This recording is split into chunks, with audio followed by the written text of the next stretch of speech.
সবুজে ঘেরা এক বিশাল জঙ্গল। সেখানে বাস করত নানা ধরনের পশু, হরিণ, খরগোশ, হাতি, বানর, বাঘ আর পাখিরা। জঙ্গলটা ছিল খুব শান্ত আর সুন্দর। সবাই মিলেমিশে থাকত, কেউ কারো ক্ষতি করত না। এই জঙ্গলের মাঝখানে ছিল একটি বড় পুকুর। প্রতিদিন সকালে সব পশু সেখানে পানি খেতে আসত। হরিণেরা দল বেঁধে আসত, খরগোশেরা লাফাতে লাফাতে, আর বানররা গাছ থেকে গাছে ঝুলতে ঝুলতে পুকুরের ধারে পৌঁছাত। একদিন হঠাৎ করে জঙ্গলে একটি বড় সমস্যা দেখা দিল। পাশের পাহাড় থেকে কিছু শিকারী এসে জঙ্গলে ফাঁদ পেতে রাখল। তারা পশুদের ধরে নিয়ে যেতে চাইল। প্রথমে কেউ বিষয়টা বুঝতে পারেনি, কিন্তু একদিন একটি ছোট খরগোশ ফাঁদে পড়ে গেল। সে খুব জোরে চিৎকার করতে লাগল, বাঁচাও, বাঁচাও। ওই চিৎকার শুনে কাছে থাকা এক বানর দৌড়ে এল। সে গাছে উঠে চারপাশে তাকিয়ে দেখল, সত্যিই বিপদ হয়েছে। বানরটা দ্রুত অন্য পশুদের খবর দিতে গেল। সব পশু এক জায়গায় জড়ো হল। হাতি বলল, আমাদের কিছু একটা করতে হবে, না হলে সবাই একে একে ফাঁদে পড়ে যাব। বাঘ একটু গম্ভীর স্বরে বলল, আমি একা গিয়ে শিকারীদের তাড়িয়ে দিতে পারি। কিন্তু বুদ্ধিমান শিয়াল বলল, না, একা গেলে বিপদ হতে পারে। আমাদের একসাথে কাজ করতে হবে।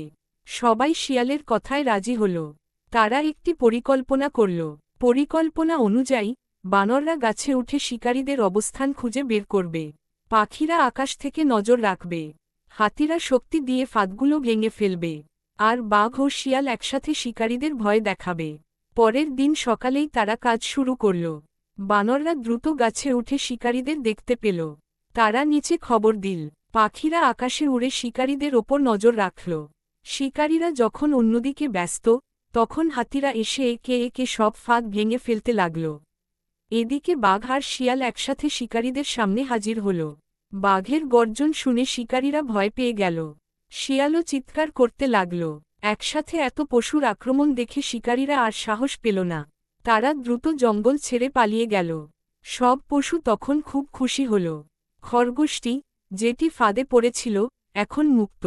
সে সবার দিকে তাকিয়ে বলল, তোমরা না থাকলে আমি বাঁচতাম না। হাতি মৃদু হেসে বলল, আমরা সবাই একসাথে থাকলে কোনো বিপদই বড় নয়। বাঘও মাথা নেড়ে বলল, শক্তি শুধু একার নয়, একতার মধ্যেই আসল শক্তি। সেদিন থেকে জঙ্গলের সব পশু আরও বেশি একসাথে থাকতে শুরু করল। তারা বুঝল, একে অপরকে সাহায্য করলে যে কোনো বিপদ সহজেই মোকাবিলা করা যায়।